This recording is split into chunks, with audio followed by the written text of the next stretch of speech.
a very handsome victory in the end against New Zealand, top of the group, and scheduled to play the team we all thought were the favourites for the tournament, India, who look as if they're going to become second in their group if they qualify at all, Simon. A little cameo from Rayan Ahmed playing his first game of the tournament. What price for a man who comes in for his first World Cup game, takes a wicket with his first ball, and then hits his second ball miles for six out of the ground and helps England get over the line. In his last 26 innings over 4 ICC tournaments, so playing at the top level of international cricket, you know, those World Cups, 50 over and 20 overs, he's only made one half century in 26 innings. He's 35. I also worked out that today he was playing his 410th game for England. What about that shot today? He'd already hit Matt Henry over extra, you know, a fantastic shot, giving himself a bit of room. Because he's such a good fielder, you expect him to catch it. And it was there, he saw it, you know, he saw it from a long way out. Well, I'll tell you what, let's take you to the field. I'll take you to the park and I'll throw you a few like that and see how you do, all right? Yeah. Maybe not. No, I'd be happy to have a go at that. You know, don't you worry. I probably couldn't bat and I couldn't bowl, but I could field. No, I expect. Well, we'll film that. We'll film a little trial of you taking that catch of Glenn Phillips today. Hello, welcome to the Analyst Inside Cricket with me, Simon Hughes. And I'm Simon Mann. It's all boiling up in the T20 World Cup. A brilliant win by England today, Simon, wasn't it? Will Jacks with his 4th man of the match of the tournament. And, I mean, amazing. Under pressure, England chasing that score. They needed 46 from the last 24 balls. And a little cameo from Rayan Ahmed playing his first game of the tournament. What price for a man who comes in for his first World Cup game, takes a wicket with his first ball, and then hits his second ball miles for six out of the ground and helps England get over the line. So England sort of starting to almost get a bit of momentum going. Slightly nervy victory against Pakistan, but now a very handsome victory in the end against New Zealand, top of the group, and scheduled to play the team we all thought were the favourites for the tournament, India, who look as if they're going to become second in their group if they qualify at all, Simon. Yeah, they've got to beat the West Indies first up. So it looks as if it's India against England. Well, that's the potential for that in Mumbai next Thursday. That's how it's shaping. I mean, that obviously goes without saying. India in India at the Wankhede Stadium is going to be extremely tough. It's been a strange tournament for England. I was thinking, with about 10 overs left, they're not going to get these. It's too many. The pitch was so grabby at the Wankhede in Colombo that they're not going to get these runs. New Zealand had all those spin options, but it's T20. And lo and behold, Will Jacks, Rayan Ahmed put together that partnership, 44 off 16 balls, England winning with 3 balls to spare. And I mean, the most relieved people, if you like, Pakistan and their supporters, because they're still alive in the competition. Very difficult for them to qualify, but we reckon that they need to beat Sri Lanka by around about 65 runs or within 13 overs. Now, that is not going to be easy, even though Sri Lanka are quite a poor side, and there's been a lot of wailing and gnashing of teeth after their exit the other day. Presumably they've got to play a bit of pride in Palakelli against Pakistan, but Pakistan somehow are going to have to manoeuvre that situation in their favour. What do you think you should do in that situation? Do you bat first or bat second? Presumably bat second to try and control the run chase. And you say, well, you know, we know we have to get it in a certain number of overs. And I don't think Palakelli gets worse as much as the Premadasa, where England were playing today, does. So, yeah, chasing runs probably is the right way to go. And you've got to just throw caution to the wind, haven't you? Well, you hope you bowl Sri Lanka out cheaply. And then, you know, smash it around, which is the Pakistan way anyway, isn't it? Certainly their top order. Yeah, so I suppose you want to try and bat second. I mean, Sri Lanka, disappointing, haven't they, really? Because they played that brilliant game against Australia in the group stages and won. And then, you know, they've faded a bit since and failed to qualify, despite being one of the host nations. It's a shame, but they haven't really got enough quality. You know, what today proved, and actually several games have proved, batting depth is so valuable. A number of innings have been revived by people coming in at 6 and 7. For instance, New Zealand against Sri Lanka, they totally revived their innings. They were 84 for 6. And then Mitch Santner, you think of was really more of a bowler, but played a brilliant hand and got nearly to 50. And McConkey as well, the off spinner, he came in and helped Santner. And in the end, New Zealand got a defendable score, sort of 160, 170, and Sri Lanka just faded. Matt Henry, first ball. I loved watching that, actually, because I've really enjoyed Sri Lanka, especially the opening batter, Pathan Nissanka, who took that brilliant 100 of Australia. And I thought he was a real, guy to watch. And then Matt Henry comes on in this match and he just knocked him over first ball. Magnificent delivery, the classic Matt Henry, good pace, perfect length, nip back through the gate. I wonder if Zach Crawley was watching that, because Matt Henry had him on toast to the whole of the test series and kept getting him with that horrible nip backer that's just sort of gets through the gate. But New Zealand just sort of managing to get that victory from the perils of 84 for 6. And obviously they lost today, but they still look, I think, like a better side than either Pakistan or Sri Lanka. Yeah, it's an interesting one. I mean, Sri Lanka, just on Sri Lanka for a minute, I mean, they faltered in this tournament ever since you tipped them to progress. I know. You changed your mind and you thought, yeah, they actually look the real deal, but they haven't, have they? I mean, I thought they'd play well in their own conditions. Yeah, but they haven't. I mean, they haven't. I thought they were really poor against England. It was a really ordinary batting performance in that match against England. Okay, England's score was a bit skinny. Probably possibly defendable in those conditions, but you'd have backed Sri Lanka at the halfway stage to win that match, and they didn't. They totally faltered and got hammered by about 50 runs, and then really poor against New Zealand. Well, letting the position slip, and then getting absolutely nowhere near that New Zealand total. You talked about players batting down the order and scoring runs and reviving a team. Of course, that happened with Romario Shepherd and Jason Holder for West Indies as well. Yeah. Against South Africa. I mean, they looked absolutely gone. They were 83 for 7. That was an interesting game, that one. I thought that West Indies, they kept on going. They went hard, almost really to that 8th wicket partnership, and then they had to regroup a bit, and then they went hard because they've got the power hitters. But I think West Indies worked out at Ahmedabad that they needed a formidable total against South Africa. It was a good pitch for striking the ball, very fast outfield, and quite a short boundary on one side. So I think that's what caught them out a bit, and of course they did recover and they made whatever it was around about the 170 mark. But South Africa, they look a machine at the moment.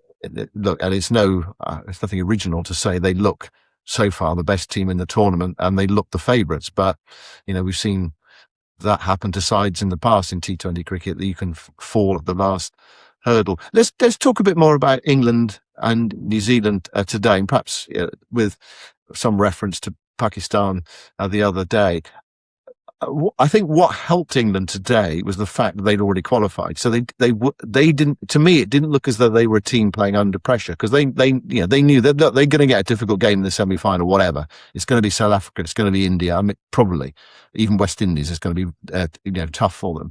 So they know that they were through, and it wasn't like, you have to win to get the slightly easier semi-final, because I think both of those games are going to be rock hard matches for whatever reason, because South Africa are an excellent side and India are a good side as well, especially in their own conditions. So I thought England were they probably wouldn't say this, but they weren't playing with as much pressure on. Whereas New Zealand, you sense it was really tight for them. You can also sense that in the commentary of Ian Smith as well, who realised that these were big moments, the last 5 overs.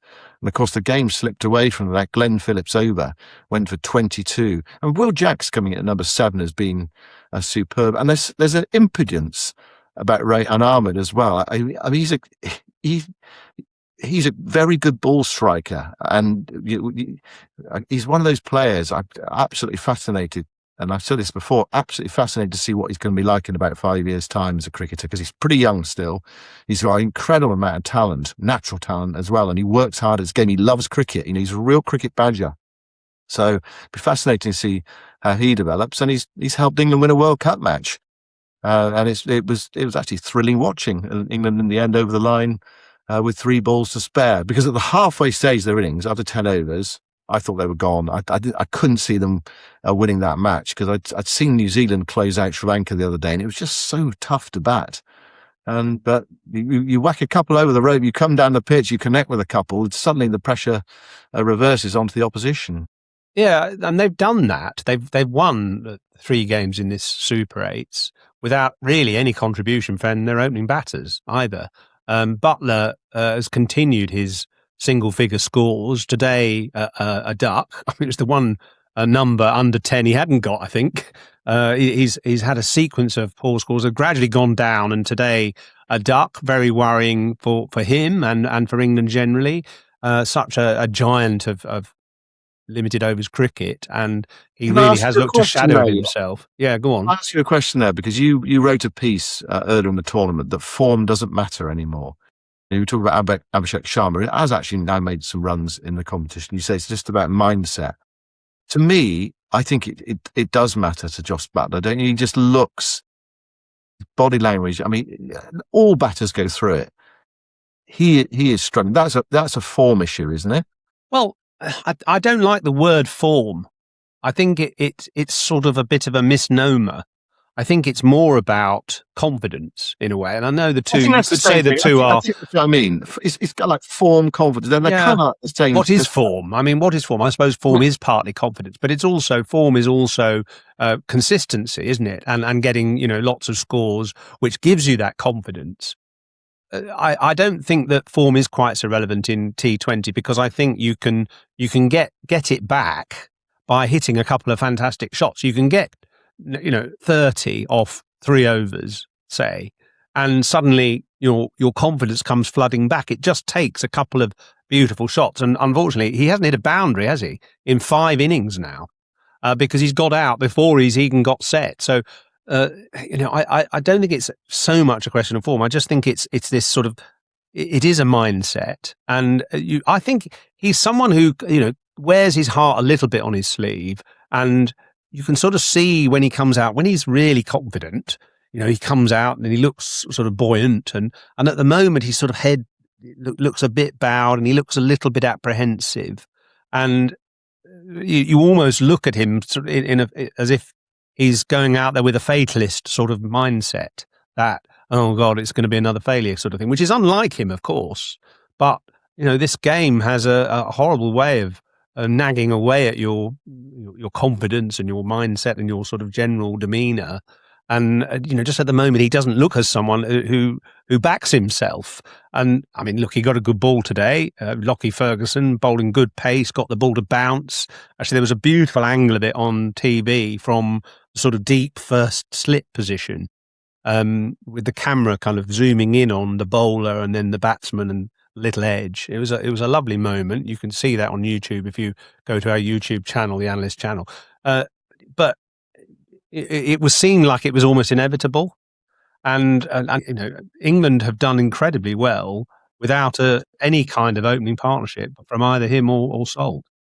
Yeah, his scores in this T20 World Cup, I make it 26, 21, 3, 3, 7 noughts. I reckon that's 60 runs in 6 innings and 4 single-figure scores in a row. Actually, I saw a post on X from Ali Martin, the Guardian cricket correspondent, who had worked out that in his last 26 innings over 4 ICC tournaments, so playing at the top level of international cricket, those World Cups, 50 over and 20 overs, he's only made 1 half century from 26 innings. He's 35. I also worked out that he was playing his 410th game for England. Yeah, I mean, he's been at the cold face for a long time, hasn't he? Yeah. 410 games. I think it's 150, 40 20s, 199 one days and 57 test matches. I mean, that's an awful lot of international cricket. And I don't know, it possibly does wear you down over time. He has to keep wicket for 20 overs. In sapping conditions, but he's used to that. But it happens to all players, doesn't it? Nearly every player has some kind of dip where they just can't seem to get a run. What do England do? They just keep going with him? Well, I think he'll be better in India. if he plays at the Wankhede in the semi-final, better pitch there than they've had in Sri Lanka. I think he'll probably be fine. Shorter boundaries as well. This ground in Sri Lanka was a sort of weird one, wasn't it? With a massive boundary on one side and a really short one on the other. In Mumbai, you get lots of value for your shots. Is more of a sort of familiar environment for him. Actually, he played for Mumbai Indians, funnily enough, way back in the early days of the IPL, and wasn't very happy there, funnily enough. He didn't like that atmosphere. He preferred the sort of family atmosphere of the Rajasthan Royals to the Mumbai Indians. So I think he's quite underneath. He's quite a sort of vulnerable sort of character. And he's just, at the moment, he just can't deliver, can he? And I'm sure it's worrying. England, though, got some things right, obviously. I mean, the first thing we should say is Harry Brook up to number 3. We haven't talked about that. That was happened in the last game against Pakistan. And it was one of those sort of blindingly obvious things in T20. You've got to get your best players in the top 3, haven't you? And finally, England did it, and he delivered with spades on. It was absolutely fantastic, that innings against Pakistan, wasn't it? I mean, some of the shots that he plays are, I was a big fan of A.B. de Villiers, as many people are, of course, and some of the ingenious shots he produced 10, 15 years ago. And Harry Brook is doing the same now. He's taking it to another level, backing away outside off and hitting those shots over extra for 6. And then today, what about that shot today? He'd already hit Matt Henry over extra, a fantastic shot, giving himself a bit of room. Then he went the other way, across to the offside, and just kind of almost paddled it. But it was just a little flick, wasn't it? Like a little scoop. And it went miles, way over square leg, hit the scoreboard and bounced back into the field. Amazing. For me, one of the shots of the tournament. Yeah. It didn't just hit the screen stroke scoreboard. It hit right at the top as well. Yeah. Actually, what I didn't see on the TV coverage was how big the 6 was. I mean, normally they put up the meterage on it. But I didn't see that. I don't know whether it was impossible to calculate because it was kind of like, it seemed to be going up when it hit the screen. And it was a breathtaking shot. I actually was thinking as I was watching him, just a part of me was saying, don't use up all your runs in this match. Wait to the semi-finals. And of course he didn't, because he holed out. After he went, in fact, I messaged you after he went and said, I think this is going to be a really tough order for England here, and I can't see them winning the game. But as I mentioned earlier, I just wonder whether the fact that they weren't under so much pressure. I mean, I've been fascinating if that had been a kind of like a knockout game, whoever won that match progressed. I'd been fascinating to see how that had played out. But England probably could just play with a bit more freedom. Not that they don't play much freedom anyway in T20 cricket, but do you understand what I mean? That it was New Zealand who were under a bit more pressure. That there were a few more furrowed brows from New Zealand out there, and it slipped away from them. So they are not guaranteed to make the semi-finals. Although, I mean, you probably prefer to be in their position than Pakistan, even though Pakistan can actually do something about it. I mean, one thing I think we have seen is I think England have been a bit fortunate. They've been in the weaker group. I think Sri Lanka are not a very good side.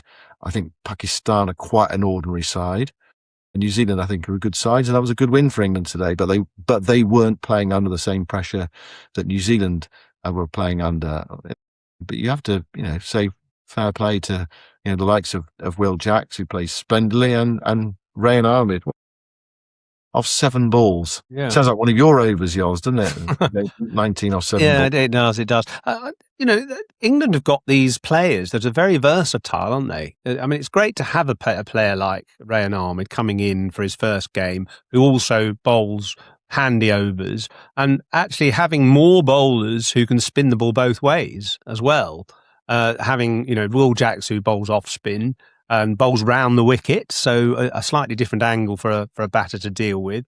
And then Jacob Bethel coming in with his left arm spinners, as well as Rashid. Rashid today, again, outstanding. The slow pitches in Sri Lanka have certainly helped him, suited him, but he's exploited them superbly. Lovely couple of stumpings today.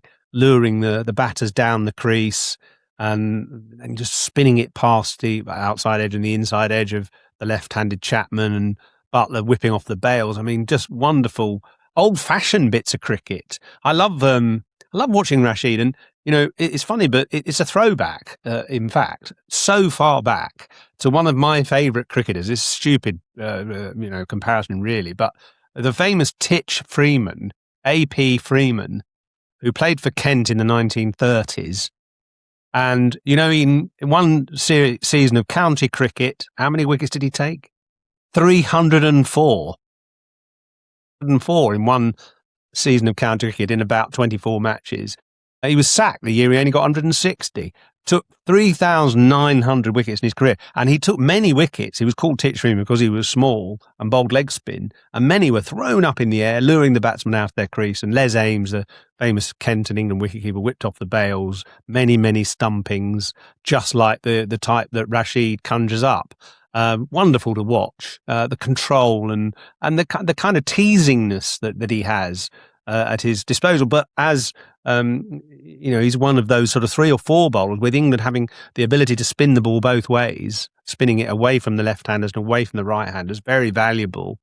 What they probably do need ultimately, if you're in the perfect situation, is one more left-hander, because they've got Curran at 6, and then it's all right-handers, and if you're trying to build the perfect T20 team, having a left-hander at sort of number 8, I think is really valuable in dovetailing with right-handers, just so you can access the shorter boundary on one side. You can force the opposition to bowl a particular type of spinner rather than being able to just bowl left-arm spin at right-handers, for instance. You can't bowl a left-arm spinner at a left-hander so much because the left-hander might take him down the leg side. So England is sort of kind of getting all bases covered on a spinning pitch. Have they got all bases covered for a more conventional Indian type pitch, a Mumbai or an Eden Gardens or somewhere like that? The jury's out on that. Of course, they do have a left-hander in reserve, Yoz, and he's a player that, probably a while back when he looked at this tournament, he thought he's an absolute potential shoe-in, and that's Ben Duckett. So they could bring Duckett in for Buttler, although it's a big call in a semi-final, isn't it? A player with all that experience, and they do have Salt, for example, who could keep wicket, but that puts quite a lot of pressure on him, to keep wicket and then open the batting. Something Joss Butler's done. Anyway, that's one thing they could do. I mean, I suspect they won't, because they'll just go, no, Joss. He's done it over the years. He's our sort of gold standard cricketer. Yeah, and I suppose in those sort of situations, you sort of think sometimes, what would the opposition least like you to do? And the opposition would say, well, we'd love you to drop Buttler because he's a match winner.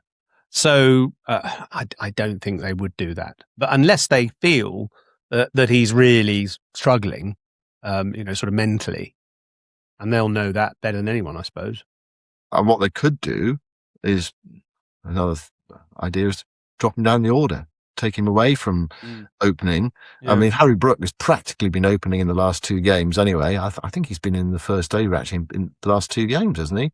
So, yeah, I mean, it's not, you kind of like, you don't necessarily want him opening, but what you do want him probably is playing the power play, because he can exploit it superbly. I mean, that was a brilliant innings against Pakistan the other day. I mean, it's the best of him. And when you see him play like that, and dominate a game in which none of the other batters really dominated, you kind of look back at Australia, don't you, and think, if only he batted kind of at 75% power rather than like full bore in Australia, what was possible? And that's something perhaps he'll work out for himself. But there are a lot of runs in their hills for Harry Brook if he kind of works it out, if you like, I think. Yeah. And I think really important for him, that innings, because he hadn't delivered in a World Cup match before to any sort of real substance. And, to play a match winning innings like that, it wasn't a knockout situation, but it was important that England won that game. to give them, confidence and get them top of the group and so on. Get them through. So, yeah, I mean, they qualified for the semi-finals with that innings, didn't they? So I think it was really important for him as captain, as the most kind of ingenious batsman that England have, and someone that everyone is crooning about. But you have to put the numbers on the board, don't you? So defeat for New Zealand today. I don't know if you spotted it, Yoz. You might not have done just before the game today. New Zealand's national anthem played at double speed. No, I didn't see that. Yeah. Explain.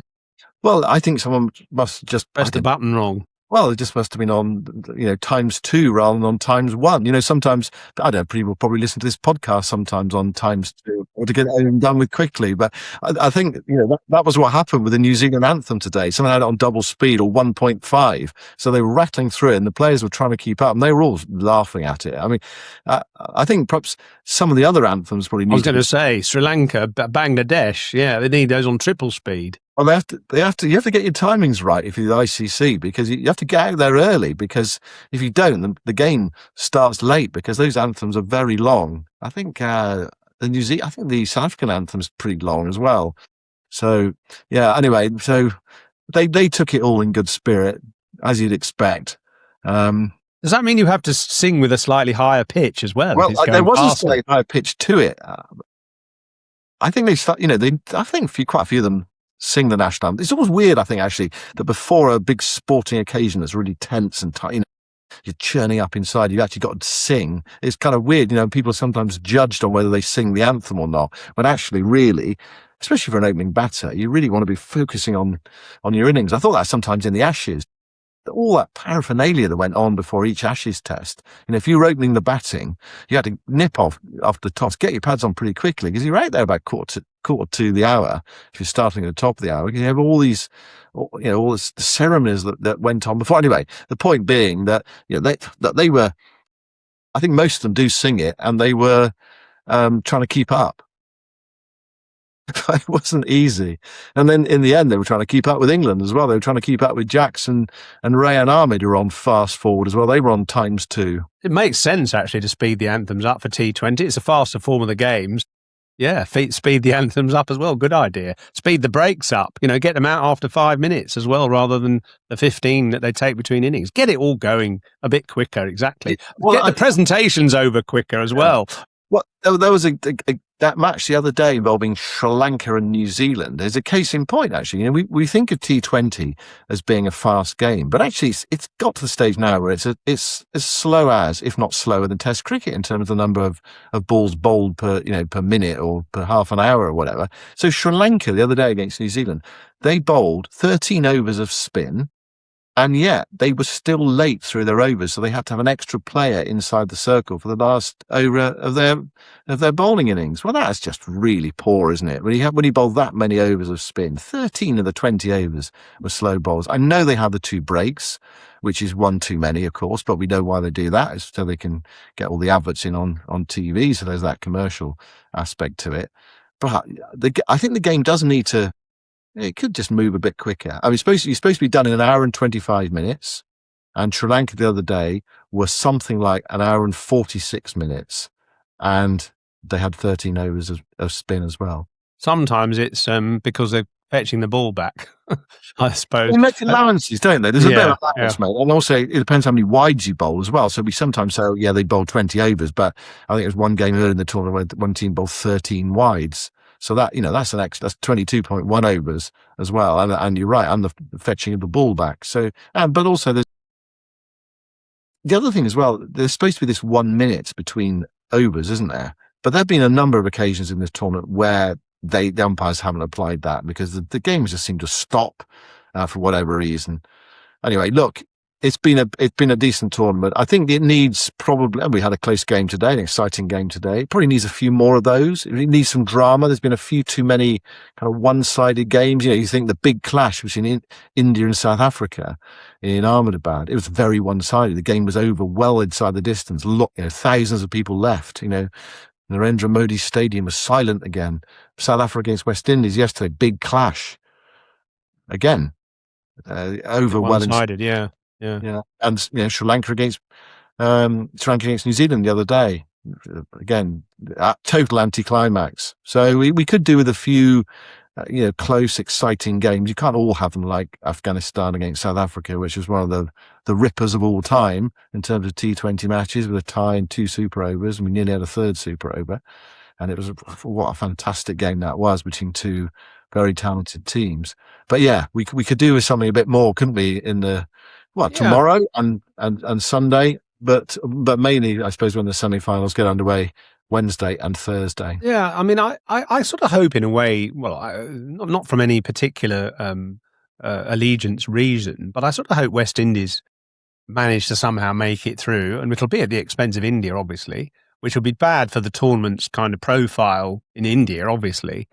But I think they bring something. I mean, their power is amazing to watch. I mean, Jason Holder, when all calls was lost in that match against South Africa, 83 for 7, and he hit balls which were basically almost perfect wide Yorkers, miles over the bowler's head into the stand, and the leverage of some of those players it's actually scary. In fact, Rodman Powell nearly killed the Zimbabwe leg Raz, didn't he? The spinner. He hit one back so hard, and the spinner sort of managed to put his hand up and sort of protect his face. I mean, it's a dangerous place, isn't it, the game now, with the power that these players have, and some amazing athleticism. Do you see the catch today by Glenn Phillips on the bound? Well, not on the boundary, running in towards a pull shot from Jacob Bethel, and I mean, watch it on the highlights if you can find it.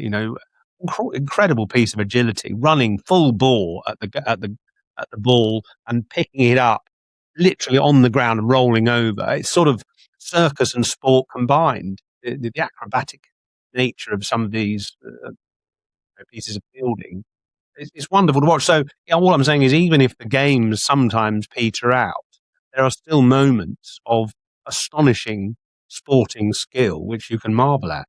Yeah, that's funny actually. I took a different view of the Phillips catch. As soon as I saw it was him, I just thought, that's out. Yeah, because he's such a good fielder, you expect him to catch it, and it was there. He saw it. He saw it from a long way out. Well, I'll tell you what. Let's take you to the field. I'll take you to the park, and I'll throw you a few like that and see how you do. All right? Yeah. Maybe not. No. I'd be happy to get that. Don't you worry. I probably couldn't bat and I couldn't bowl, but I could field. No, I expect. Well, we'll film that. We'll film a little trial of you taking that catch of Glenn Phillips today. Yeah. Okay. Well, if I was Glenn Phillips's age, yeah. I mean, I'm giving him a few years. I suppose. You'd have dropped it, I know, obviously. Quite a few people would. But I mean, look, I think you expect players to take catches like that these days. And I expect him to take it because he's an absolutely sensational fielder. It's kind of within his skill set, which is not to say it wasn't a good catch. And you can probably find it on the BBC Sport website because they have highlights clips. Now have a look at it. You can judge for yourself, and you can throw some tomatoes at me for being a bit churlish about it. Well, we'll throw some tomatoes and see if you can catch those as well. And I love Phillips's reactions, actually. He's someone who's so up for it, isn't he? When he gets a wicket, when he got Harry Brook out today, didn't he? Kind of caught on the boundary. And, he was absolutely celebrating, loved it. He was punching the air, and, Santner was quite calm and relaxed in comparison, his captain. And then when there was that enormous 6 hit by Rashid, by Rayan Ahmed, which went piling into the second tier, and his expression of sort of astonishment was something to behold. He might have a future as an actor, actually, after cricket. Like that, wasn't it? Yeah. Like, ooh. Yeah, it wasn't like, anger with himself. It was like admiration for the stroke. But ultimately, his over cost New Zealand. But then he did so many good things in the game as well that you can't blame him for that. It's the nature of the game, some real powerful, strong hitting. And so, we've reached, we went back just over a week to go in this T20 World Cup. England are through. South Africa are through. It's India or West Indies. I think we both went for England and South Africa to make the semi-finals at the start. We thought India would make it. Well, they still might. I went for Afghanistan, Who was your fourth team? I'm just trying to remember. Afghanistan as well. We went Afghanistan. for Afghanistan as well. So we went for the same semi-finalists. And actually, when you look back at that tight game between South Africa and Afghanistan, I mean, if they won that game, then they might be the team one of the teams that we're celebrating. Anyway, ifs don't count really in sport. Who is at this stage with 10 days to go, 9 days to go? Who is your most likely finalists? Do you think? Well, I think it's South Africa definitely won. And well, if it's England, India as the second semi, I think India just will have enough to beat England. So I think it's South Africa, India final, repeat of 2 years ago. And I just think South Africa were really stung by that defeat in Barbados, weren't they? Obviously, when they had the game in their grasp and 30-30. Yeah, and it was grabbed from them by some superb catching and some faulty batting, and they want redemption, don't they? And it would be amazing if they achieved it, to have the World Test Championship trophy and the T20 World Cup in their grasp as well in the same cycle. Be extraordinary. So I South Africa feel like the favourites now, even though India would push them very hard. What about you? What do you think? Yeah, look, if you said, right, here's, I don't know, £20 and you have to be right, where are you going to put it? I think I would still put it on a South Africa-India final, which is what we said kind of right from the start, actually, that looked the most likely scenario. I mean, West Indies are the kind of like jokers in the pack, actually, because he's right, their 6 hitting could upset India in that match on Sunday. And if they get through to play England, they're back to Mumbai again, aren't they? Mumbai, where they took England down earlier in the tournament. So that, they have got that they've got that X factor about their batting. Can fail, of course, but with shorter boundaries, it's quite a difficult team to hold. I don't see England winning the tournament. No. I just don't feel against the real top teams in the pressure moments. Their bowling is quite good enough, but of course they do have 2 or 3 batters who are capable of winning the game. Brook has a day out, even Buttler, whatever. Jacks has played well. They've got that quality and depth. I just wonder whether they can control it enough with their bowling. Look, they've come through the group. They've won 3 matches out of 3. They've been favoured by the structure of the tournament, in that they're in the weaker group, I think, with Pakistan and Sri Lanka, and they benefited today from having already qualified, so they can just relax a bit more. So, I mean, it does ramp up now, pressure on. They've got a bit of time off, actually, haven't they? I mean, potentially. Thursday, yeah. So they've got a kind of a week off, at least, or just under, sorry. So, yeah, I mean, that's quite nice, actually. Obviously, they've got to get to India, but it gives you just a little bit of breathing space and any kind of niggles and things. I thought Archer bowled well today, by the way. I thought that was the best first 2 overs he's bowled in the tournament so far. He was really cranking up the speed. He had his line and length absolutely spot on. He'll cause if it is against India, he'll cause the Indian left-handers some problems early on. It's just that support bowling on a flat pitch without the spin that might expose England a bit. Look, so England have got a semi-final to look forward to. South Africa have got a semi-final to look forward to. India have got a quarter-final to look forward to. Yeah. Against West Indies. So there's effectively a quarter-final. And then Pakistan, who, they are the rank outsiders to win it. They're still in the competition, but they absolutely have to hammer Sri Lanka to knock out New Zealand. And of course, South Africa, as far as I can work out, are waiting at the moment. They're waiting to see whether their semi-final is going to be in Kolkata or in Colombo, because if Pakistan qualify, of course, then they move to Colombo to play it, because Pakistan are not playing any of their matches in India. And it also means, I'm just trying to work this out, Yoz, can we still have a Pakistan versus India final? Yes. Yes, we can, can't we? Yeah, so if Pakistan were to get through and were to play South Africa and win that, and India got through, we could have a Pakistan-India final in Colombo. So that's still on, I reckon. I was just trying to, sometimes it's hard to get your head around all the permutations. I feel sorry for the administrators of this tournament, actually, who are they'll be up half the night worrying about all the arrangements that they need to have in place in case Hotels, of flights, in case of these eventualities. They won't be getting a wink of sleep because of the uncertainty of where all these key games are going to be. Yeah.